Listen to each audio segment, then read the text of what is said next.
So we began to look at the life of Naaman, amen. He said that even though he had this issue with his life, some of you here today, you can't see yourself past what you're facing right now. Naaman didn't look at what he was facing. You see, the reason God honored Naaman, he didn't even serve the true and living God, but he had a heart after God's people. Some of you here today, you got a heart after God. You got issues, you got stuff that you know that should not be a part of your life, but you got a heart after God. See, God said, a lot of times, what the Bible said, man looking on the outward appearance, but he said God looks up on the heart. A lot of you got genuine, you got pure hearts toward God. God said, I can use you. But see, the world, they only look at what they see, but see, God look at who you are. Some of you got compassion for God's people, but you've been hurt. You've been in a situation that life had not been fair to you. But God said, even with that being said, God said, I can still use you. Because see, if you look at Naaman, he had leprosy. He didn't even serve the true and living God. But God said, I'm going to turn your problem into your purpose. Because see, God knows your heart. See, the real you is not what you do on Saturday night. The real you is not your struggles that you face in your life. The real you is not the mistakes that you keep going back to. The real you is what's on the inside of you. But God said, you got to be able to transition your problem into your purpose. But he said, what you can't do is you can't find that place of comfort in a bad place. Because Naaman had every reason to be bitter. He had every reason to be angry. He had every reason to treat people in any kind of way. But he didn't allow his debilitating disease to cause him to affect the lives of people. He said he was still honorable. He said he still was a man of valor. He still honored his king.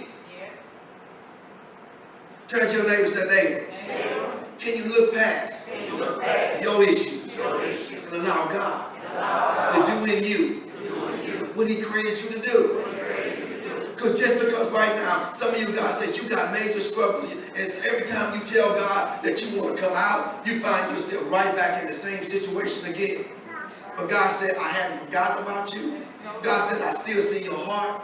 He said, you can't quit. He said, you still got to press. He said, you still got to pursue me. Because see, Naaman, in the natural, his life was done.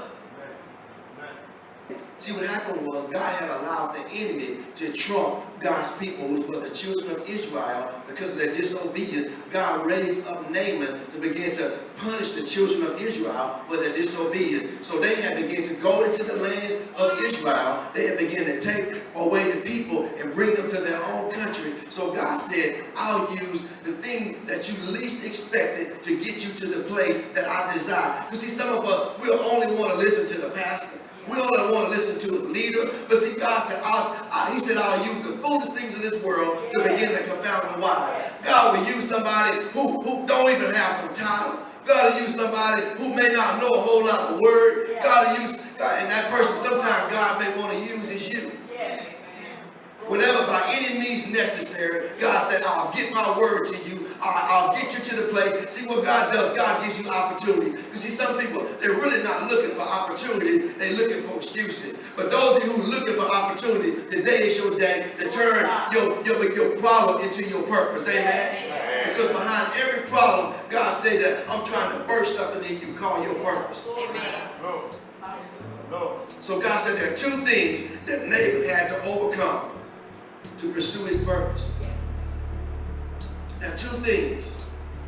Because see, God ain't going to just lay everything out and not going to require nothing on your behalf. Because see, let me share something with you.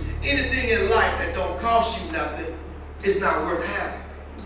Because I said, in order for you to turn your problem into your purpose, it's going to require you to press past your place of comfort. So God said there are two things that Naaman had to overcome in order to pursue his purpose.